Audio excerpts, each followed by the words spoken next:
नमस्कार। Welcome to Karma study point.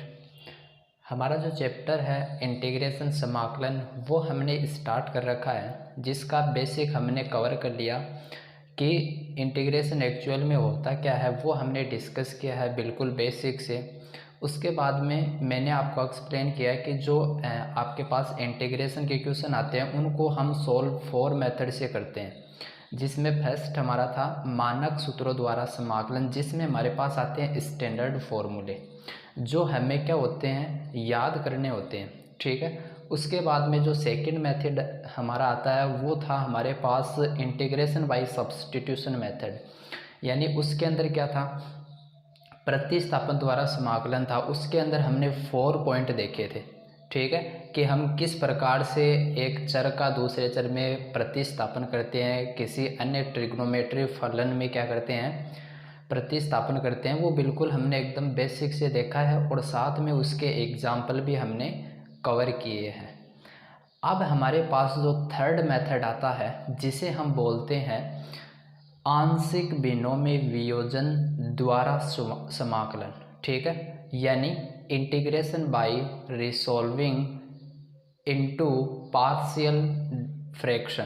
तो इसके अंतर्गत हमारे पास किस प्रकार क्वेश्चन बनेंगे, इसके लिए हमें क्या पता होना चाहिए कि हम इन जो इससे रिलेटेड क्वेश्चन आएंगे उनको हम आसानी से सॉल्व कर सकें। तो इसके लिए हम पढ़ने वाले हैं। तो हमारा जो थर्ड मेथड है जिसे हम बोलते हैं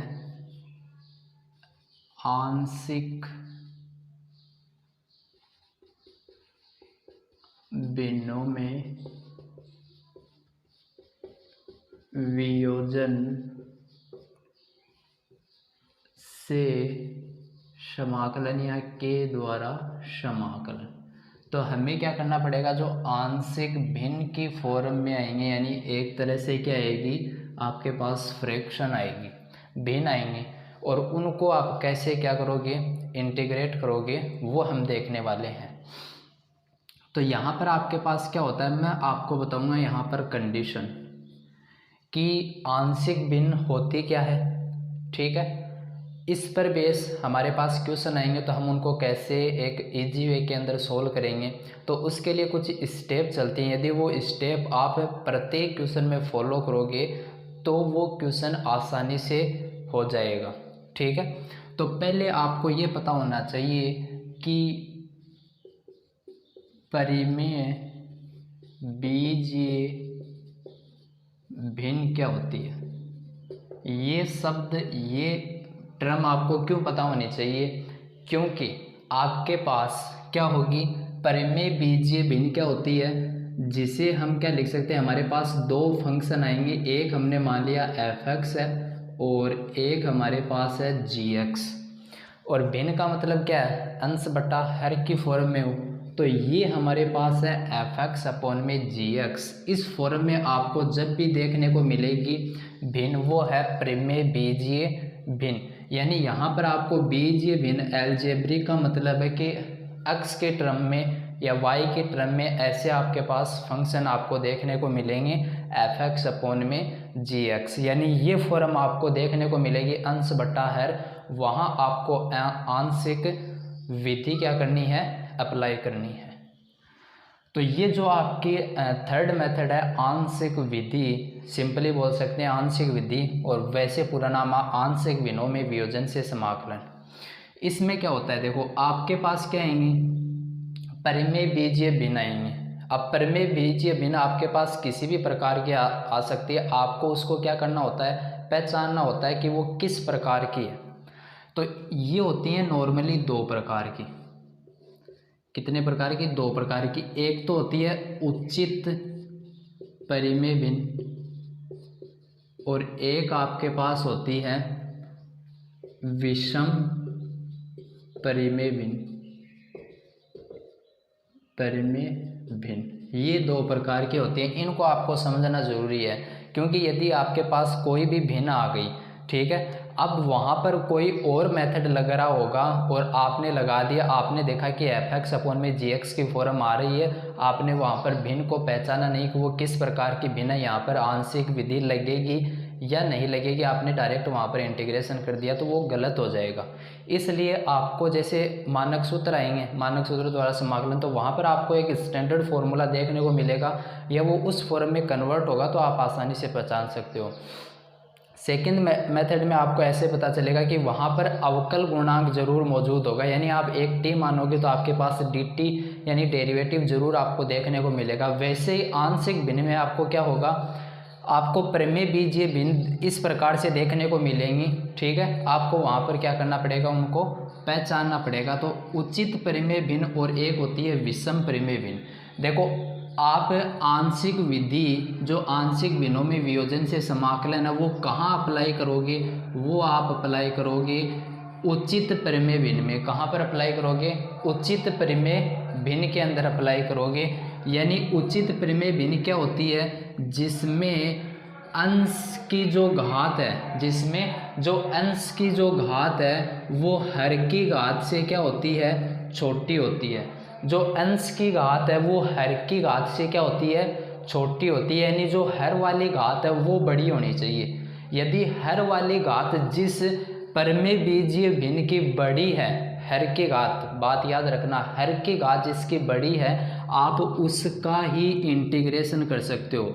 आप उसका ही क्या कर सकते हो, इंटीग्रेशन कर सकते हो। किसके द्वारा, बाई पार्शियल फ्रैक्शन द्वारा, आंशिक भिन्नों द्वारा क्या कर सकते हो, आप उसका इंटीग्रेशन कर सकते हो, बाकी नहीं कर सकते।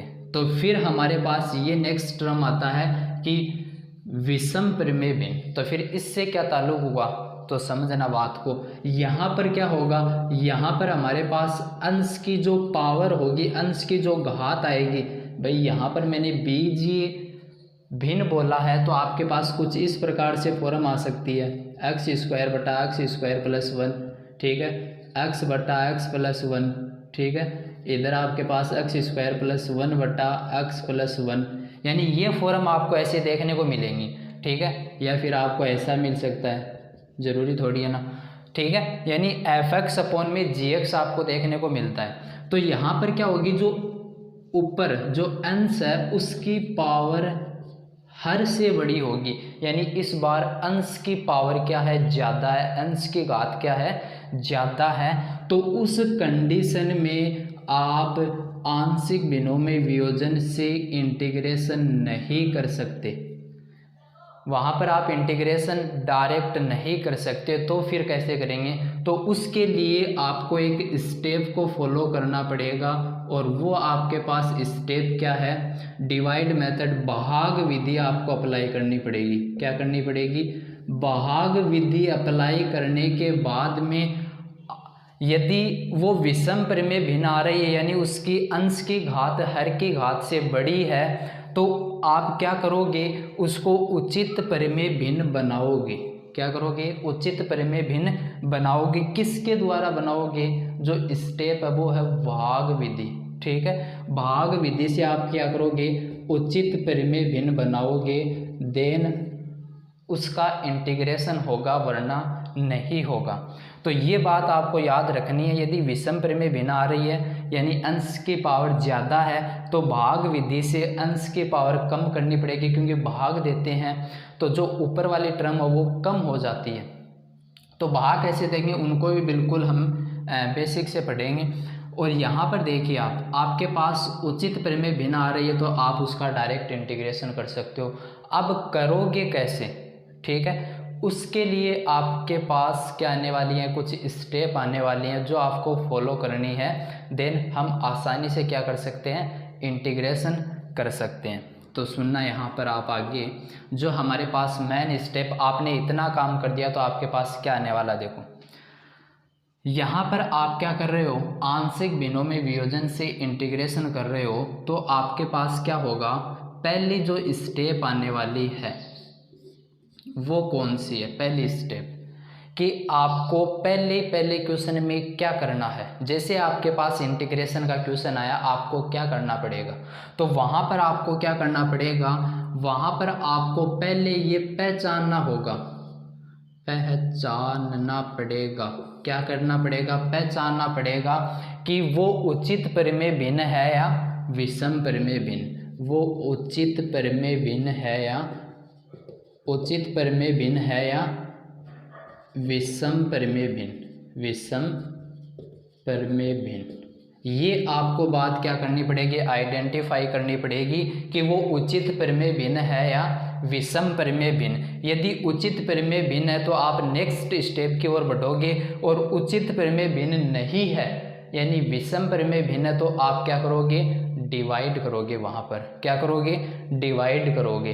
ठीक है, फिर हम चलेंगे नेक्स्ट स्टेप। यदि वो उचित परिमेय भिन्न है तो नेक्स्ट स्टेप आएगी, और वो नहीं है तो आप यहाँ पर ये आपके पास आ गई तो भाग विधि अप्लाई करोगे। क्या करोगे, भाग विधि अप्लाई करोगे, और उसके बाद में वो उचित परिमेय भिन्न बन जाएगी। तो आपको नेक्स्ट स्टेप में आना है, और वो क्या होने वाली है, सेकंड स्टेप आपके पास क्या, आपने इतना काम कर लिया, देन आपको क्या करना है, पहचानने के बाद में कि वो उचित परिमेय भिन्न है या नहीं है। ठीक है, या उसमें आपने क्या किया, उचित परिमेय भिन्न को बना लिया। फिर आपको चेक करना है, क्या चेक करना है कि जो हर है, जो आपके पास हर है वो गुणनखंड फॉर्म में है या नहीं है। किस फॉर्म में, जो हर है वो गुणनखंड रूप में होना चाहिए।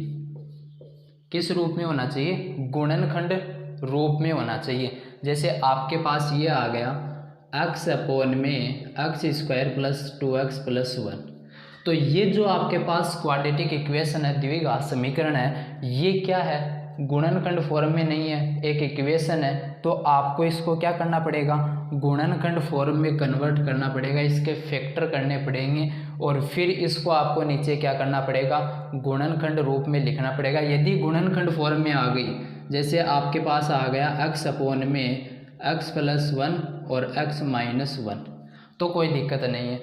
यदि वो गुणनखंड फॉर्म में आ गई तो आपको नेक्स्ट स्टेप पर चले जाना, लेकिन गुणनखंड नहीं है तो आपको वहाँ पर क्या करने पड़ेंगे, गुणनखंड करने पड़ेंगे। उसके बाद में क्या करना है आपको, तो ये हमारे पास थर्ड स्टेप आती है।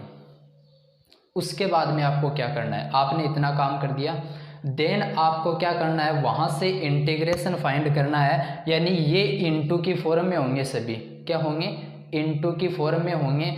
तो आपको क्या करना है कि जितने आपके पास जो हर है, जो आपके पास हर है उसमें x की जितनी मैक्सिमम पावर है, हर की मैक्सिमम पावर यानी घात के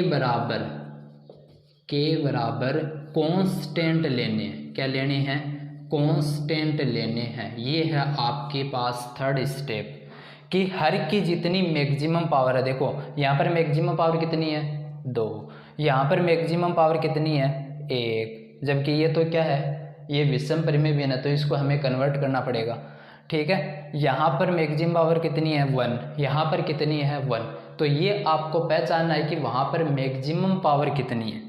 तो मैक्सिमम पावर जितनी होगी उतने ही हमें क्या लेने पड़ेंगे, कांस्टेंट। कैसे constant, capital A, capital B, capital C, capital D, इस प्रकार से हमें क्या होंगे, कांस्टेंट लेने होंगे। और वो जो आपके पास नीचे फैक्टर हैं, जो आपके पास नीचे फैक्टर हैं उनके ऊपर यानी अंश में आपको उन कांस्टेंट को रख देना है। कैसे रखना है अभी नेक्स्ट स्लाइड में देखने वाले हैं। एक एग्जाम्पल के साथ हम बेहतरीन तरीके से समझने का प्रयास करेंगे, इतनी देर आप नोट डाउन कर सकते हो। चलिए नेक्स्ट स्टेप के पास आते हैं हम। जो हमारी थर्ड स्टेप थी कि हर की मैक्सिमम पावर के बराबर हमें क्या लेने हैं, कांस्टेंट। ये पॉइंट हमारे पल्ले नहीं पड़ा तो हम इसे कैसे समझेंगे, देखना यहाँ पर आपके पास है कि आपको कांस्टेंट लेने हैं। कैसे लेने हैं, देखो हम एग्जाम्पल के ज़रिए देख रहे हैं इसको। आपके पास आ गया x अपॉन में x प्लस 1, x प्लस 2, ये आ गया। ठीक है, अब देखिए ये हम इसमें कंडीशन ले रहे हैं a नंबर पे, यानी आपको जो कांस्टेंट लेने हैं वो आपको कांस्टेंट लेने हैं। तो वहाँ पर आपको कितनी फॉर्म देखने को मिलेंगी वो मैं आपको बता रहा हूँ कि कितनी फॉर्म आपके पास आ सकती हैं। तो एग्जाम्पल नहीं बोलेंगे इसको, इसमें पॉइंट है, ये स्टेप है। इसमें देखो आपके पास ऐसी फॉर्म आ गई मैं क्या बोल सकता हूँ कि आपके पास हर में डायरेक्ट क्या आ रहे हैं, गुणनखंड होके आ रहे हैं।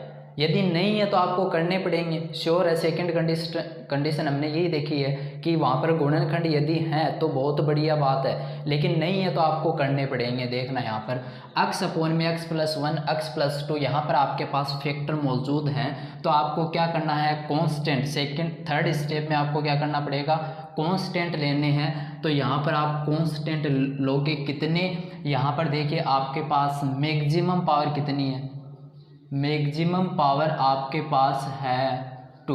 किसकी देखनी है, वेरिएबल की। यहाँ पर लिख दो चाहे, वेरिएबल की आपको मैक्सिमम पावर देखनी है। वेरिएबल मतलब चर, यानी x है, y है, z है, जो भी है। यानी यहाँ पर x की मैक्सिमम पावर नीचे आपको कितनी देखने को मिल रही है, किस में देखनी है, हर में।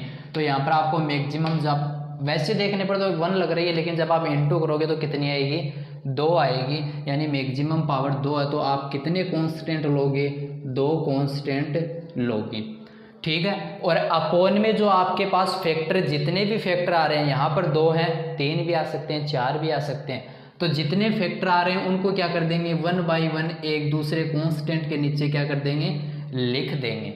लिख दिया। अब बीच में आपको साइन लगाना है, बीच में आपको क्या लगाना है, साइन लगाना है। प्लस लगाएं, माइनस लगाएं।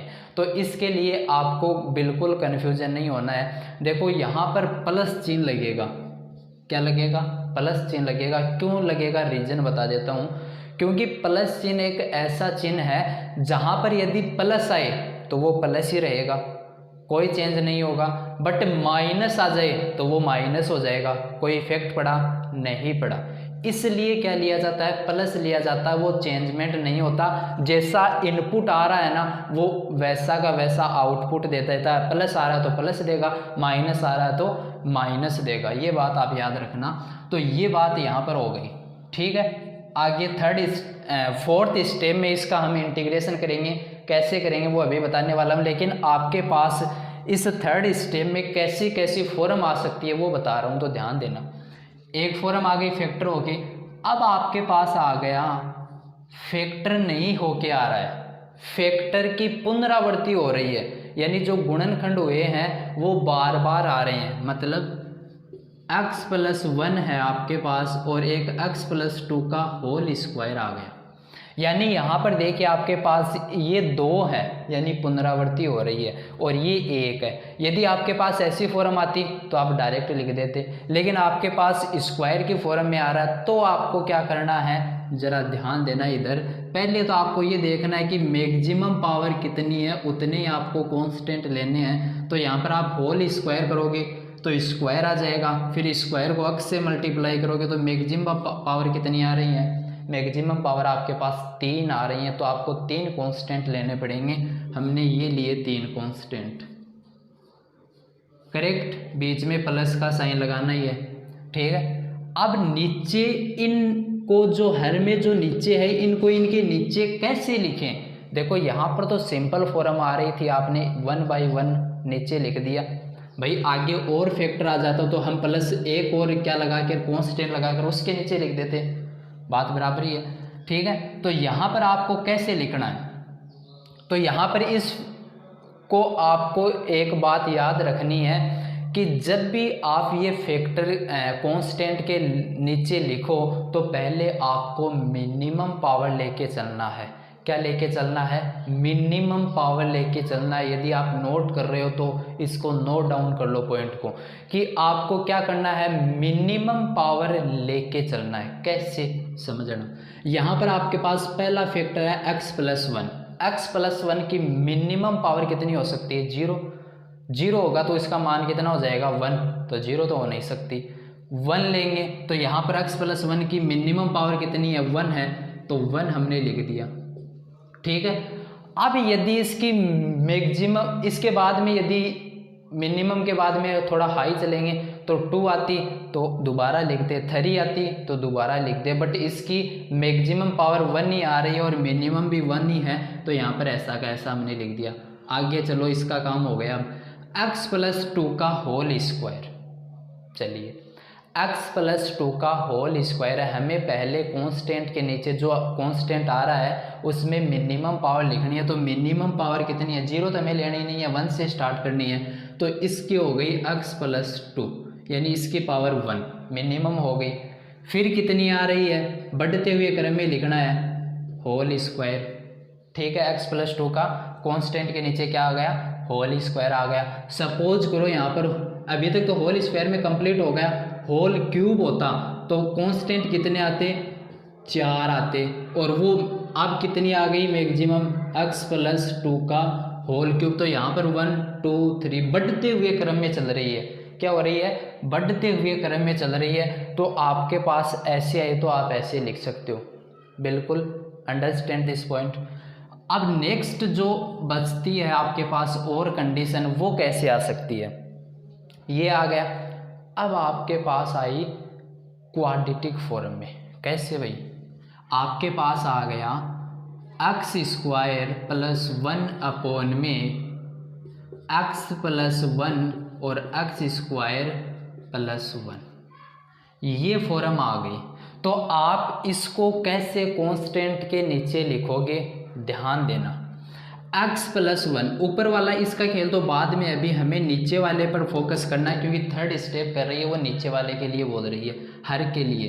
पहले आपको देखना है मैक्सिमम पावर कितनी, तो आप कहोगे यहाँ पर स्क्वायर है, यहाँ पर 1 है तो 3 हो गई। यानी आपको कांस्टेंट कितने लेने पड़ेंगे, 3 लेने पड़ेंगे, बिल्कुल सही है। ये कैसी फॉर्म है, आप कहोगे फैक्टर फॉर्म है, तो इसके नीचे डायरेक्ट लिख दो, कोई प्रॉब्लम नहीं है, बीच में प्लस आने ही वाला है।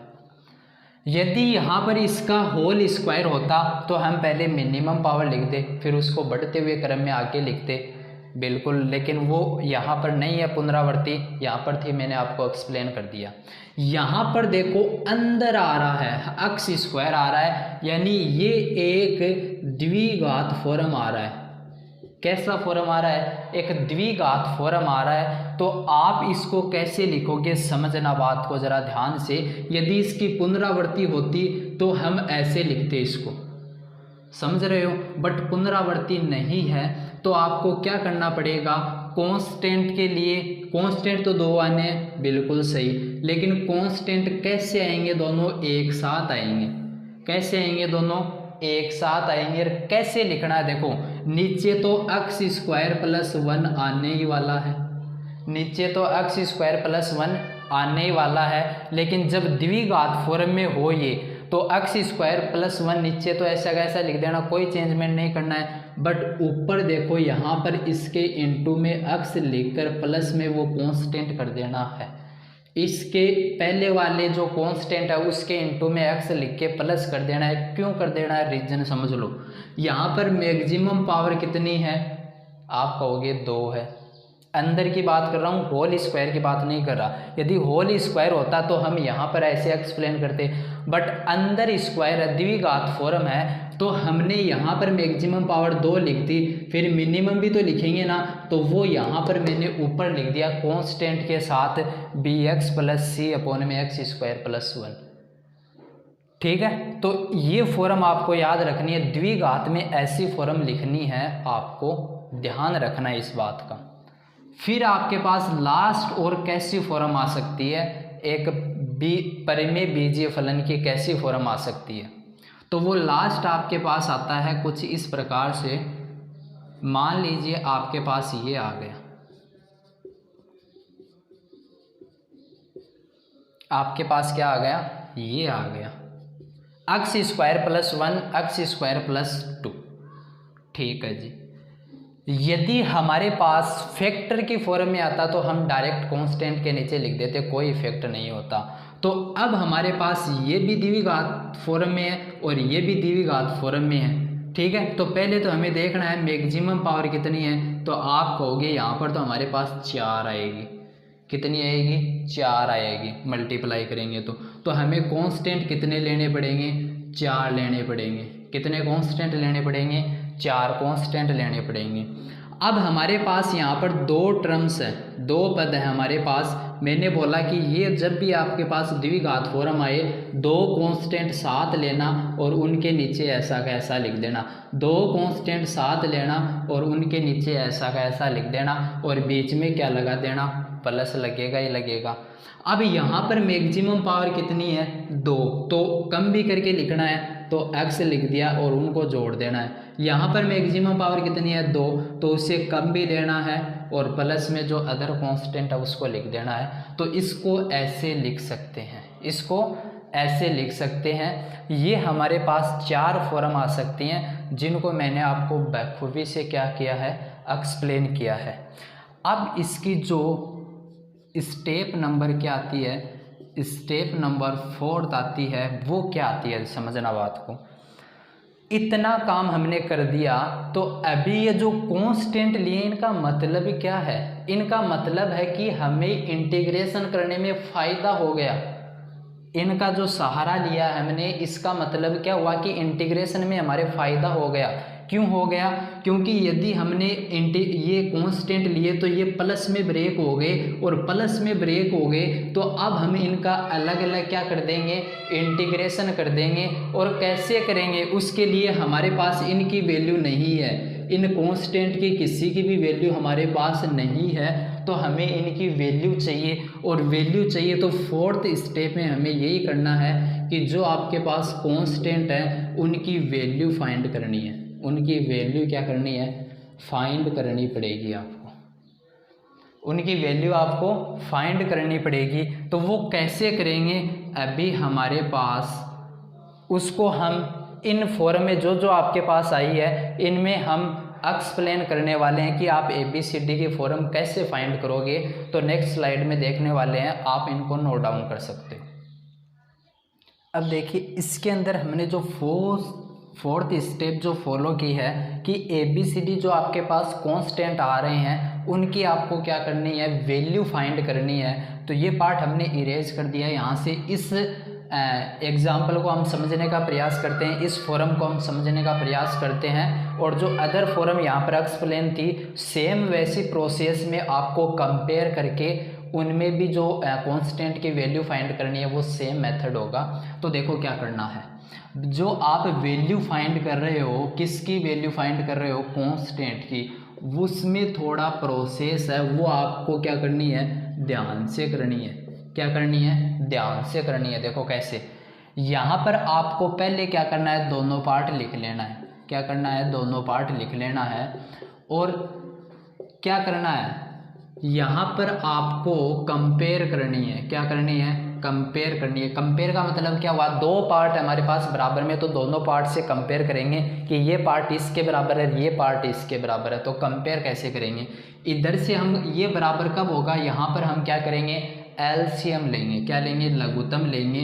x + 1 x + 2 हमने यहाँ से एलसीएम लिया, तो इधर ये इसका हम इसमें डिवाइड करेंगे तो x + 1 कैंसिल हो जाएगा और x + 2 बचेगा। इसको ऊपर वाले से मल्टीप्लाई करेंगे तो x + 2 हो गया, बीच में प्लस है। इसको इसे डिवाइड करेंगे तो x + 2 कैंसिल हो जाएगा, x + 1 बचेगा। x + 1 को b से इंटू करेंगे तो x + 1 हो गया। काम कर दिया। ये पार्ट इसके बराबर है, तो यहाँ पर देखो नीचे आपको हमेशा सेम देखने को मिलेगा, और वो हर बार हर क्वेश्चन में क्या होगा, कैंसिल होगा, हर क्वेश्चन में कैंसिल होगा। और जो ऊपर पार्ट बचा है ये दोनों इक्वल आएंगे, यानी x = क्या आ गया, ax + 2 bx + 1। अब आपको क्या करना है, ये जो कांस्टेंट है इनको अंदर मल्टीप्लाई कर देना है, ax + a2 + bx + b, ठीक है। और इधर आपके पास x है। कंपेयर कैसे करनी है, यानी इस तरफ जो x की टर्म है उनको इस तरफ जो x की टर्म है उनसे कंपेयर करना है, वो दोनों बराबर होंगी तो वहाँ से a कांस्टेंट की वैल्यू आएगी। इस तरफ जो कांस्टेंट है, इस तरफ जो कांस्टेंट है वो बराबर होंगे तो वहाँ से वैल्यू आएगी। इस तरफ मान लो x² का टर्म है और इस तरफ भी x² का टर्म है, तो वो दोनों बराबर होंगे तो वहाँ से कोई ना कोई वैल्यू आएगी।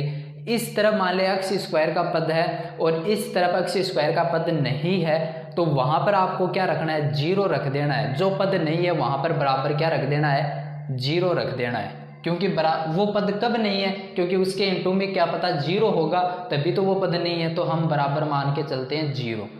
तो यहाँ पर देखो हमारे पास x का पद है, ठीक है, तो यहाँ पर भी x का पद है, थोड़ा इसको सेपरेट कर देते हैं x के लिए। तो मैं इन दोनों पदों में से x कॉमन ले लेता हूँ, तो आपके पास आ जाएगा a प्लस बी, और इन दोनों को एक जगह लिख देता हूँ, तो क्या आ जाएगा प्लस 2a प्लस बी, ठीक है। तो ये किसके बराबर होगा, इसके बराबर होगा। तो x is equal to X A plus B, यहाँ से x क्या हो गया, कैंसिल हो गया, यानी a plus B is equal to क्या बचा, 1 बचा। a plus B is equal to क्या बचा, 1 बचा। और इधर कॉन्स्टेंट का पार्ट है क्या, नहीं है, तो कॉन्स्टेंट यानी 2a and 2a plus B बराबर आप क्या रखोगे, 0। जो पार्ट नहीं है उसके बराबर 0 रख दो, ठीक है। ये आपके पास दो इक्वेशन बन गई, एक इक्वेशन ये, दूसरी इक्वेशन ए, ठीक है। तो इसमें आप कोई भी मेथड लगा सकते हो, एलिमिनेशन वाला लगा सकते हो, सब्स्टिट्यूशन मेथड लगा सकते हो, कोई भी मेथड से लगाकर आसानी से आप कांस्टेंट की वैल्यू फाइंड कर सकते हो। देखिए 2a प्लस बी नीचे करना है आपको, अपॉन में a प्लस बी, हम लगा रहे हैं एलिमिनेशन वाला, यानी a को एलिमिनेट करना है, हटाना है, ठीक है। इधर इसके बराबर है 0, इसके बराबर 1 है। तो देखो हम क्या करें, b वाला सेम आ रहा है, तो सेम आएगा, वो कैंसिल हो जाएगा। कब हो जाएगा, जब उसके विपरीत चिन्ह हो। तो यहाँ पर प्लस है, यहाँ पर प्लस है, तो हम क्या करेंगे, इसको माइनस कर देंगे पूरी इक्वेशन को। तो इस इधर माइनस किया, इधर माइनस किया, इधर माइनस किया, जो नीचे वाली थी उसका चिन्ह हमने बदल दिया, यानी माइनस कर दिया। तो देखो इधर माइनस किया, तो 2a में से minus a, 2a minus a, तो आपके पास a बचा। प्लस का b माइनस का b क्या हो गया, कैंसिल हो गया ये तो। और इधर माइनस का 1 और 0 है, तो 0 माइनस 1 माइनस 1, यानी x की वैल्यू a की वैल्यू आपके पास कितनी आ गई, -1। वो वैल्यू आप किसी भी इक्वेशन में रख दो, आपके पास दो इक्वेशन, हमने जो इजी इक्वेशन है उसमें अप्लाई कर दी इसमें। तो आपके पास a आपने -1 रखा, plus b is equal to 1, तो b इज इक्वल टू कितना आ गया, 2 आ गया। ये -1 इधर जाएगा तो +2 हो जाएगा। तो ये a और b यानी आपके पास जो कांस्टेंट है उसकी वैल्यू आ गई। सभी में आपको ऐसे ही करना है, कोई चेंजमेंट नहीं आएगा। ये a और b की वैल्यू आई है, इनको आपके पास जो मेन आपके पास ये फॉर्म थी इसमें क्या कर देना है, रख देना है और इंटीग्रेशन कर देना है, ठीक है। तो देखिए इंटीग्रेशन करोगे तो यहाँ पर आपके पास क्या आएगा, यहाँ पर लिख रहा हूँ मैं, ये आपके पास फॉर्म है, ठीक है। ये इंटीग्रेशन फॉर्म है, ऐसे इसका आपको इंटीग्रेशन करना था, और ये आपके पास आपने इसको कन्वर्ट किया है ऐसे। तो मैं लिख रहा हूँ इंटीग्रेशन आपको किसको करना था, x अपॉन में x plus 1 x plus 2 into D X is equal to, एक के स्थान पर हमने कितना फाइंड किया। ये जो प्रोसेस की है ये कांस्टेंट करने के लिए फाइंड करनी है, कांस्टेंट फाइंड करने के लिए ज्ञात की हमने।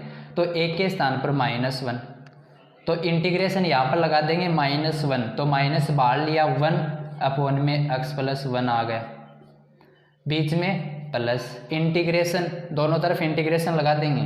b की वैल्यू कितनी है, 2 कांस्टेंट है, बाहर लिया, 1 अपॉन में x प्लस 2। ये लो जी आपके पास किस में कन्वर्ट हो गया, इंटीग्रेशन फॉर्म में कन्वर्ट हो गया, क्योंकि आपने दोनों तरफ क्या कर दिया, इंटीग्रेशन कर दिया, कोई इफेक्ट नहीं पड़ेगा।